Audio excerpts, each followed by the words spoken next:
Magandang araw! Sa videong ito, tatalakayin natin ang attachment theory ni John Bowlby at Mary Ainsworth, isang mahalagang teorya sa psikolohiya na nagpapaliwanag kung paano nabubuo ang emosyonal na ugnayan ng bata at ng kanyang tagapag-alaga, at kung paano ito nakakaapekto sa pag-unlad ng isang tao hanggang sa pagtanda. Sa paglipas ng panahon, nagbago ang pananaw ng mga psychologists tungkol sa pangunahing relasyon ng bata. Ang British psychologist na si John Bowlby ang kinikilalang kauna-unahang attachment theorist. Inilarawan niya ang attachment bilang isang pangmatagalang psychological na koneksyon sa pagitan ng mga tao. Interesado si Bowlby sa pag-unawa sa matinding anxiety at distress na nararanasan ng mga bata kapag sila ay nahiwalay sa kanilang mga pangunahing tagapag-alaga. Noon ay minungkahi ng ilang palaisip tulad ni Sigmund Freud na ang attachment ay nabubuo dahil sa pleasure, particular sa pagpapasuso.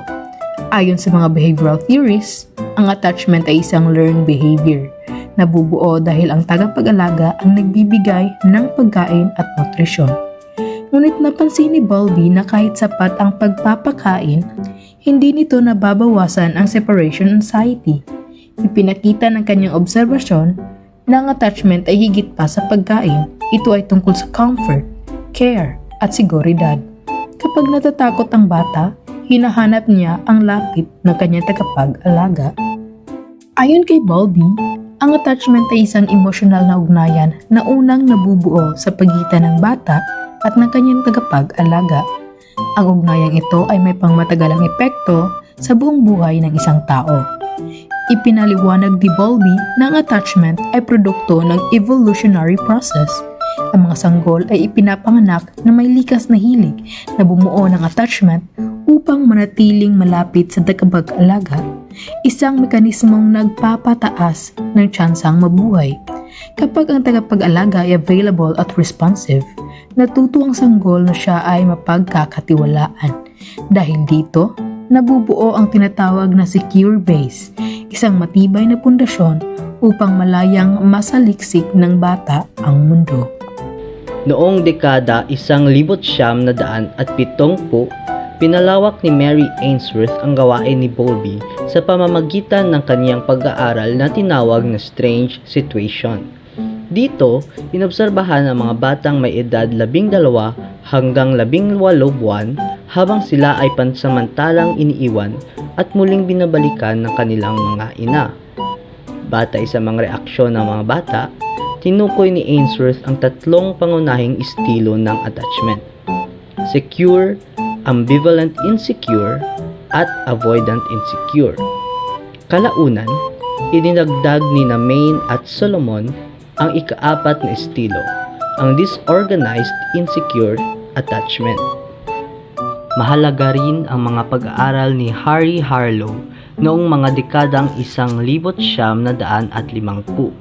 Sa kaniyang eksperimento, gamit ang rhesus monkeys, ipinakita niya na mas ipinipili ng mga sanggol na unggoy ang malambot na cloth mother kaysa sa wire mother na may pagkain. Ipinapakita nito na ang attachment ay hindi lamang nakabatay sa pagkain, kundi sa comfort at emotional security na ibinibigay ng mga tagapag-alaga. Ayon kina Rudolf Schaffer at Peggy Emerson, may 4 na yugto ng attachment. Una, ang pre-attachment stage mula kapanganakan hanggang 3 buwan. Wala pang particular na attachment, ngunit ang pag-iyak at galaw ng sanggol ay umaakit ng atensyon ng tagapag-alaga. Ikalawa, ang indiscriminate attachment mula 6 na linggo hanggang 7 buwan. Nagsisimulang makilala ng sanggol ang pamilyar at hindi pamilyar na tao.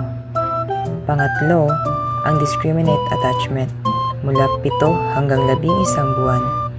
Dito lumilitaw ang separation anxiety at stranger anxiety. Ika-4, ang multiple attachment. Pagkatapos ng 9 na buwan, nabubuo na ang ugnayan ng iba pang tagapag-alaga tulad ng ama, lolo't lola at kapatid. May ilang salik na nakaaapekto sa pagbuo ng attachment. tulad ng pagkakaroon ng konsistent na tagapag-alaga at kalidad na pag-aalaga. Ang mabilis at tuloy-tuloy na pagtugon sa pangangailangan ng bata ay mahalaga sa pagbuo ng tiwala at seguridad. Dumako naman tayo sa 4 na pangunahing estilo ng attachment. Una ay ang secure attachment. Ito ay kung saan ang bata ay nagtitiwala sa tagapag-alaga at komportableng humihingi ng katiyakan. Pangalawa ay ang ambivalent attachment. Ito ay kung saan labis ang pagkabalisa ng bata dahil hindi palaging available ang tagapag-alaga. Pangatlo ay ang avoidant attachment.